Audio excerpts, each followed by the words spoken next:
구독, 좋아요 꼭 눌러주십시오. 구독, 좋아요. 바로 그래서 요즘 인공지능 진료가 대두되고 있는 상황인데요. 자, 제가 대표적으로 우리나라에서 몇 해 전에 벌써 한 3, 4년 된 것 같은데 인공지능 진료 시스템을 전 세계 최초로 수행했던 IBM에 개발한 왓슨.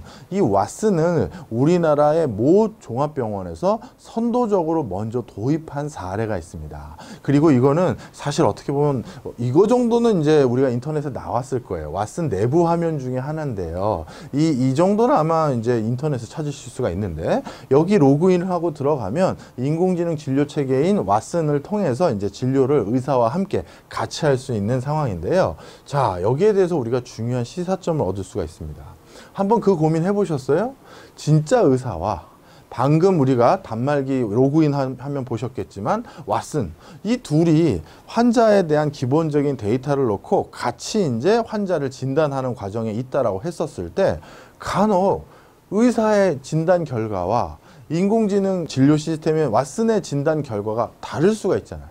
한 분은 폐렴이라고 하고 한 분은 기흉이라고 했다고 치겠습니다. 자, 그러면 폐렴과 기흉 뭐 똑같은 건지 다른 건지 제가 잘 모르겠습니다만, 하여튼 그런 진단이 나왔을 때 환자들에게 물어볼 수 있겠죠. 자, 두 사람의 의견이 다른데 누구의 의견을 따를 거야? 누가 더 맞는 것 같아? 당연히 궁금하지 않겠습니까? 제가 그래서 우리나라에서 선도적으로 좀 이따가 어느 병원인지 나올 거긴 합니다만, 그 병원의 과장님께 한번 여쭤봤어요. 어떻게 보면 환자가 왓슨을 더 믿습니까? 주치의 말을 더 믿습니까? 라고 했더니 그분이 쓱 대답을 안 하시더라고요. 그래서 저는 그거에서 대답을 사실 들었다고 생각했습니다. 당연히 아직은 우리 의사 말을 따르죠. 얼마나 자랑스럽게 얘기할 수 있어요. 근데 말씀을 안 하시더라고요. 그래서 저는 대답을 들었다고 그냥 유추하고 있었었는데, 제가 그런 유추 속에 있었을 때 몇 달 뒤에 조선일보에서 왓슨과 관련된 심층 취재를 한 겁니다. 뭐냐? 닥터 왓슨과 의료진의 항암 처방이 서로 다른 거예요. 그랬을 때 환자, 넌 누굴 따를 건데? 하고 조선일보가 직접 잠입 취재를 해서 물어봤더니 환자들 대부분 왓슨 따를 거예요 라고 대답을 하더라는 거죠. 그럼 도대체 이게 어떻게 되는 거냐? 자, 그 이유를 좀 설명을 드리면요. 여기 로그인을 쳐가지고요, 왓슨에다가 이제 어떤 환자를 공동으로 우리가 진료를 하기 위해서는 기본적으로 환자에 대한 모든 정보를 이 단말기에 넣어줘야 됩니다. 예를 들어서요, 열은 어땠고, 뭐 예를 들어서 알레르기는 있는지, 전에 임신했던 여부는 있는지 없는지, 뭐 그런 거부터 해서 뭐 여러 정보를 다 넣어주죠. 이렇게 넣어주다 보면 어떤 경우가 생기냐면, 이 인공지능 진료 시스템인 왓슨이 오히려 의료진에게 요구하기도 해요. 어떤 걸 요구하느냐? 자기는 이 정보만 가지고는 아직 병명을 정확하게 확진하기가 어려울다라고 하면 추가적으로 필요한 정보를 막 물어봅니다. 예를 들어서 지금 임신 중인지 확인해 주세요. 아니면 어떤 알레르기가 있는지 확인해 주세요. 가족 중에서 혈압이 높은 사람이 있는지 확인해 주세요를 의사에게 왓슨이 지시 아닌 지시를 할 때가 있어요. 그러면 왓슨도 당연히 동반자로서 같이 진료를 하는 파트너니까 그러한 질문에 답을 넣어줘야 되기 때문에 진짜 환자에게 물어봅니다. 근데 환자분 가족 중에서 뭐 저는 왜 필요한지 모르겠지만 하여튼 뭐 혹시 뭐 고혈압 걸린 분 계세요? 라고 하면서 이런 걸 물어서 그 정보를 여기다 예, 아니요라든가 몇 명이라든가 이런 걸 넣어줍니다. 자, 그러면 어떤 일이 생기느냐? 그렇게 해서 쭉 뭐가 이제 데이터가 떠요. 이 왓슨 이 화면에. 화면에 데이터가 뜬 게 우리 개개인의 의사가 알고 있는 정보보다 훨씬 더 파워풀하다는 거죠. 설명을 좀 드리면, 많은 어떤 종합병원에서 어떤 뭐 대장암 전문의다, 아니면 폐암 전문의다, 위암 전문의다, 이렇게 막 뒤에 붙어 있습니다. 그러면 정말 저 사람은 대장암만 했을 테니 대장암의 최고 권위자겠구나, 뭐 그렇게 생각하실 수도 있지만, 사실 우리가 정확하게 필요한 의사는요, 내가 종양이 생긴 바로 그 부위에 똑같은 고부위의 똑같은 암 기수 1기, 2기, 3기, 4기 중에서 같은 기수의 같은 형질을 가진 그 종양을 절개해 본 케이스가 몇 건인지가 중요한 거지, 내 장기와 정 딴 데 쪽에 또 다른 형태로 종양이 생긴 걸 절개한 거는 직접적으로 내 어떻게 보면 수술을 하는데 아주 직접적인 도움이나 경험이라고 할 수 있지는 않을 거잖아요. 그러니 액면상에선 뭐 직장암 수술을 매일 하는 걸로 되어 있지만 나랑 똑같은 부위에 똑같은 방식으로 똑같은 수술을 한 게 몇 건입니까 물어보면 그 숫자는 아마 확 줄을 거예요. 제 나이 또래, 저와 같은 성별에, 저 같은 위치에, 저 같은 기수로, 저 같은 형질을 가진 종양 제거한 거 몇 개입니까? 라고 하면 한 20년 근무하신 분이라 하더라도 제가 지금까지 경험이 좀 많아서 8명 정도 됩니다. 갑자기 기분 확 상하죠. 8건 가지고 나의 몸에 손을 대는 건가? 이런 걱정도 되실 수 있어요. 자, 그런데 와스는 그게 아니라는 거죠. 예를 들어서 와스는 전 세계 너와 똑같은 부위에 똑같은 것을 가지고 종양을 절개해서 항암 치료를 받으려는 사람이 뭐 예를 들어서 67,425명인데 그 중에 A약을 투여받은 사람의 5년 생존율은 30몇 %고 B약은 몇 %고 C약은 몇 %고 D약은 몇 %야. 그러니까 너에게는 A약이 제일 적합해 보여 라고 보고서를 통해서 딱 진단해서 자기가 얘기를 하는 거죠. 그러면 여기서 환자는 당연히 묻겠죠. 와스는 전 세계 5만 몇 명 중에서 이 A 항암제를 저가 똑같은 수술 받은 사람에게 처방했었을 때 5년 생존율이 이만큼 높으니 A 거를 하라고 했는데 왜 의사 선생님은 저한테 자꾸 B의 항암제를 먹으라고 하시는 겁니까? 라고 하면 그 의사분은 아마 이렇게 대답한 분도 계시겠죠. 저는 통상적으로 늘 B를 먹여왔어요. 이럴 수도 있을 겁니다. 케이스가 그렇게 많지 않다면 예를 들은 거예요. 자, 그래서 만약 이렇게 되면 환자 입장에서는 굉장히 찝찝하겠죠. 저분의 개인적인 소소한 몇 건의 케이스를 가지고 내가 따라야 되는가? 아니면 전 세계 어떤 기반의 통계를 바탕으로 5년 생존율까지 소수점 첫째 자리까지 알려준 왓슨말을 따를 거냐? 자, 그랬을 때 많은 분들이 벌써 이런 행태를 보였다라는 거죠. 자, 이게 굉장히 중요한 시사점을 가지고 있어요. 우리가 전통적인 의료 시스템에서는 여러 가지 벌충하지 못했던 최첨단 의료 시스템을 바로 이렇게 인공지능 진료 시스템을 도입한다면 우리가 좀 더 쾌적한 의료 시스템을 누릴 수가 있게 됩니다. 자, 그런데 주제는 그런 쾌적한 의료 시스템을 누린다가 아니라 오늘 주제는 그러면 인공지능으로 기존 의사 선생님 어떻게 되는 거냐, 이런 전문직 어떻게 되는 거냐, 그걸 여쭤보려고 하는 거잖아요. 여기서 우리가 굉장히 중요한 레슨을 하나 얻어야 되는데요. 그 레슨을 설명드리기 위해서 가져온 사진입니다. 좀 전에 제가 말씀드렸던 국내 최초로 인공지능 암센터를 개설한 병원이 바로 가천대 길병원이에요. 여기 가운데 계신 분이 이길려 여사죠. 제가 뭐 간접적으로 한 두어 차례 뵀는데, 기가 엄청난 분이세요. 이 카리스마가. 그래가지고 뭐 저 같은 일반인들은 근처에 가면 깜짝 놀랄 정도입니다. 그리고 뭐 서울대 의대가 그렇게 좀 뭐랄까요? 녹록한 당연히 학과는 아니지 않겠습니까? 근데 서울대 의대는 그래서 전통적으로 동문회장이 남성 중심인 경우가 많아요. 물론 졸업생들이 또 상당수가 남성이기도 했지만, 그런데 여성 최초로 동문회장도 했을 정도로 굉장히 뭐라 그럴까요? 뭔가 하여튼 그립감도 세고, 아니 추진력도 보통이 아니고, 그리는 그림도 굉장히 큰 그런 호걸입니다. 호걸.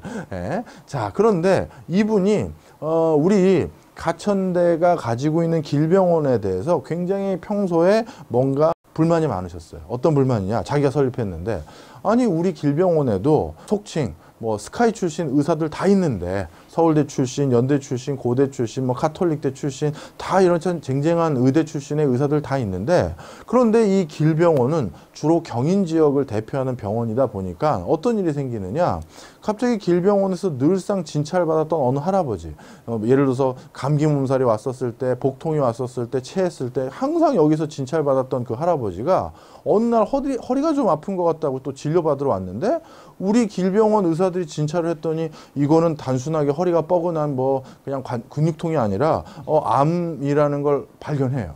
자, 그러면 할아버님께 통보하죠. 할아버님, 이건 간단한 게 아니라 암인 것 같아요. 여기 병실 잡으셔야 될 것 같은데 라고 하는 순간 그 할아버지들 중에 상당수가 어떻게 하느냐, 바로 길병원하고는 딱 등 돌리고 어디로 가는 거예요? 큰 병원으로 가는 거죠. 큰 병원으로. 여기 써있는 서울대, 세브란스, 카톨릭, 아산, 삼성, 이런 데 가는 거예요. 이게 우리나라 의료 시스템의 굉장히 기형적인 부분인데요. 우리가 흔히 말하는 5대 중증 질환자, 뭐 암, 뇌졸중, 뭐 이런 5대 중증 질환이 있어요. 그런 그 5대 중증 질환자들의 한 90% 가까이가 실제 수술을 어디서 받느냐? 이 5대 빅펌에서 받아요. 빅 의료기관에서. 90% 가까운 숫자가. 실제 그렇지 않습니까? 여러분들 주변에서 일어나는 행태를 한번 쭉 보세요. 시골에 계신 우리 어르신이 평소에 늘 농사짓고 거기서 잘 사시다가 동네 의원 찾아가서 진찰 받다가 갑자기 덜컥 큰 병이라는 소리를 들어요. 그럼 어떻게 합니까? 그 어르신. 전화하죠. 서울에 있는 아범한테. 예, 아범아, 나 암이랜다. 나 뇌졸중이랜다. 나 이제 조만간 짐 싸서 서울 올라갈 테니 큰 병원 잡아놓고 기다려. 이렇게 되는 거죠. 그 어르신 뭐라고 할 수 없어요. 자기 인생이 걸린 건데, 자기 생명이 걸린 건데, 가능하면 좋은 병원이라고 평판 있는 곳, 가능하면 공부 열심히 했을 것 같은 의사한테 몸을 맡기고 싶은 거. 그건 당연한 겁니다. 사람의 인지산정이에요. 그래서 그런 것들이 많다 보니까 어떻게 됐느냐?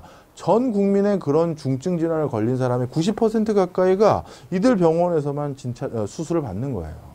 그러니 또 다른 문제가 생기죠. 이들 병원에서 수술 한번 받으려면 바로 받는 게 아니에요. 처음에 시골에서 올라와서 대기표 받고 기다리고 있다가 딱 찾아가면, 예, 어르신 여기 시골에서 다 차트 찍은 건 소용이 없고 내가 다시 찍어야 돼요. 그러니까 어느 날 와서 차트 찍고 그때부터 얘기합시다. 지금은 뭐 어차피 진료를 한 게 아니니까 뭐 얘기할 게 또 별로 없어 하면서 의사 좀 만나려고 큰 큰 병이라고 해서 얘기 좀 나눠보려고 하면, 그렇게 해서 금방 다음 환자 뭐 이렇게 하면서 쫓아내요.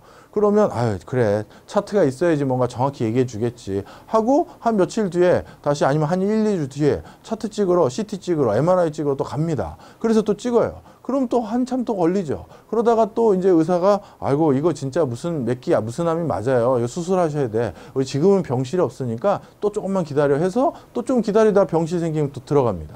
그리고 수술 받아요. 그리고 수술 받으면 그 병원 의사에게 그대로 자기가 예우를 이제 계속 맡기고 싶지만, 병실 없다고, 침대 없다고, 이 항암 주사 치료 같은 거 작은 병원에 맞으셔도 돼요 하면서 내쫓잖아요.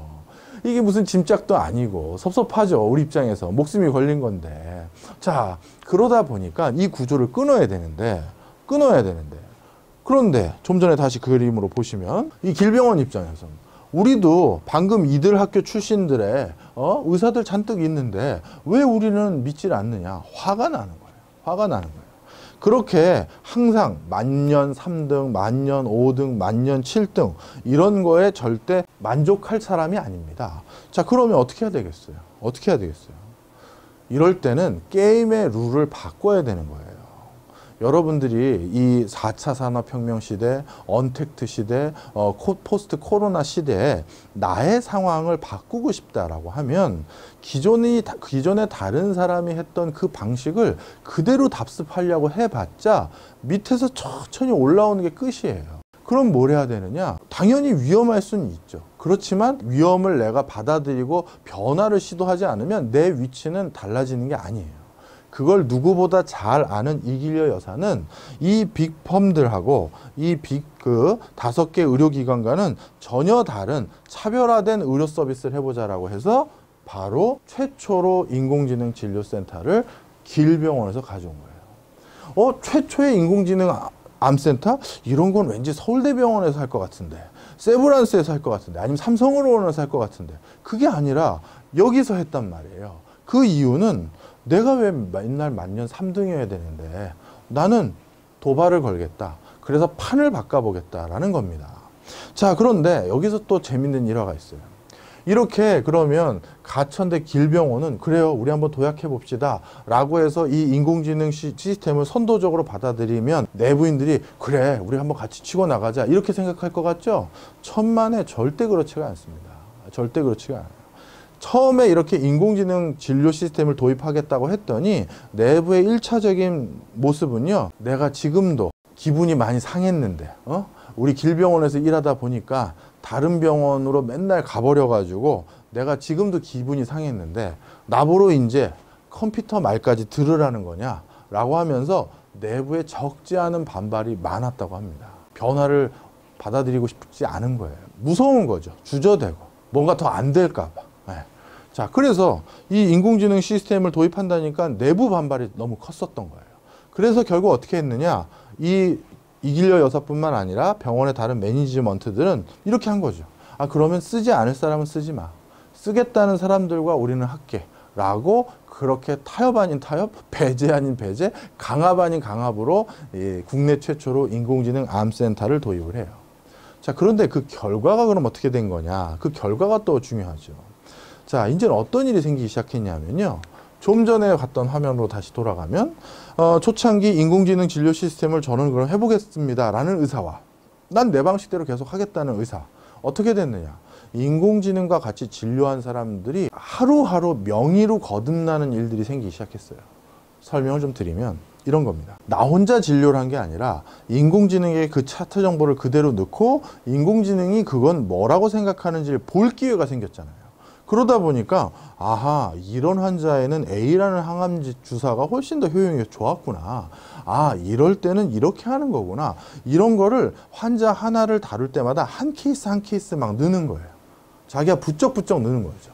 그러다 보니까 인공지능과 함께 진료를 하고 났더니 한 몇 개월 또는 1년 지났더니 실력이 부쩍 늘었고, 그렇지 않은 의사는 실력이 예전과 똑같겠죠. 루틴하게 계속 반복하면서 이걸 반복하다 보면 언젠가 좋아지겠지, 언젠가 숙련공이 되겠지, 그 생각을 하니까요.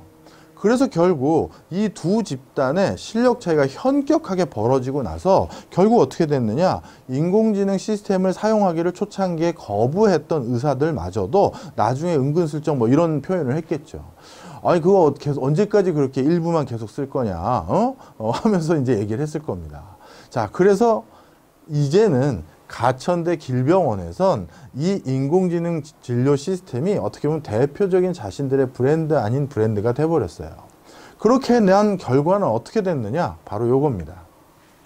AI를 도입한 이후 가천대 길병원은 우리나라 의료 시스템에서 순위가 2016년도 18위에서 8위로 점핑하고요. 유방암 13에서 9위로 점핑하고, 폐암 22에서 10위로 점핑하고, 위암 17에서 12위, 그 다음에 간암 12에서 16에서 14위로 점핑한 거예요. 이건 점핑입니다. 왜 점핑이냐 하면 이렇게 생각하시면 쉬울 거예요. 우리가 해방 이후, 광복 이후 의대 서열 또는 종합병원의 서열은 단 한 번도 바뀐 적이 없습니다. 갑자기 저 밑에 있는 병원이 이제 우리도 이렇게 하나하나 뭐 능력을 축적하고 하면 점점 나아질 거야. 그럼 얘는 가만히 있나요? 얘는 가만히 있나요? 얘도 다 신규 투자하고 얘도 더 많은 뭔가 의료진 보완해서 얘도 치고 나가거든요. 그럼 얘가 이제 뭐 환자 수가 늘거나 성과가 늘 때 얘도 더 올라가 있어요. 네. 만년 이건 거예요. 그 생각을 못 하더라는 거죠. 그랬는데 길병원 순위가 바뀌었잖아요. 해방 이후 단 한 번도 제일 좋은 의대는 여기, 그 다음 의대는 여기, 그 다음 의대는 여기, 이게 다 건보에 그 하이어라키가 등급이 매겨져 있어요. 그런데 그런 상황에서 그 등급을 점핑해서 거의 준 A급으로까지 발전할 수 있었던 가장 큰 이유는 변화를 주저하지 않는 거예요. 자, 그래서 이게 이제 제가 드리고 싶은 레슨 중에 중요한 건데요. 인공지능이 대두되고 있다. 그래서 겁나니까 뒤로 빠지거나 겁나니까 그건 나중에 한번 좀 도입을 해볼지 고민해 볼게요. 그럼 먼저 도입한 사람에게 지는 거예요. 이게 사실 정말 제가 오랫동안 경제를 바라봐왔던 사람으로서 말씀드릴 수 있는 확언입니다. 사실 전문가가 이렇게 확언하면 안 되는데 사실 확언이에요. 기술 발달을 막는데 성공했던 법과 제도는 제가 유사일에 찾아서 확인한 게 없습니다. 반드시 그 인간이 어떤 기술을 개발하고 싶었던 어떤 순수한 지적 호기심이든 아니면 그것으로 인해서 경제적인 어떤 부를 누려보겠다라는 경제적 인센티브든지 간에 반드시 그런 것은 계속 발달될 수밖에 없어요. 그렇다면 그런 변화를 거부하고 그걸 모른 척하기보다는 어떻게 하는 게 훨씬 중요하겠습니까? 그 기술을 가능하면 내 걸로 빨리 차용해서 가능하면 내가 그걸 어떻게 활용해서 이걸 빨리 돌릴 수가 있을까? 예를 들어서 3년 만에 돌릴 것을 6개월 만에 돌리면 안 되는 거예요. 그잖아요. 바로 그런 진취적인 생각들을 조금 더 많이 가지면 좋을 텐데 우리나라가 점점 그런 생각들을 많이 안 갖는 것 같은 생각이 듭니다. 어떻게 보면 나이가 이렇게 지긋한 이분이 오히려 청년 정신을 가지고 있고, 참 제가 가끔 대학교 현장에서 마주치는 제 제자들 중에서는 오히려 저보다 더 보수적이고 안전지향적인 사고를 가지고 있는 친구들이 많은 것 같아서 마음이 참 아파요.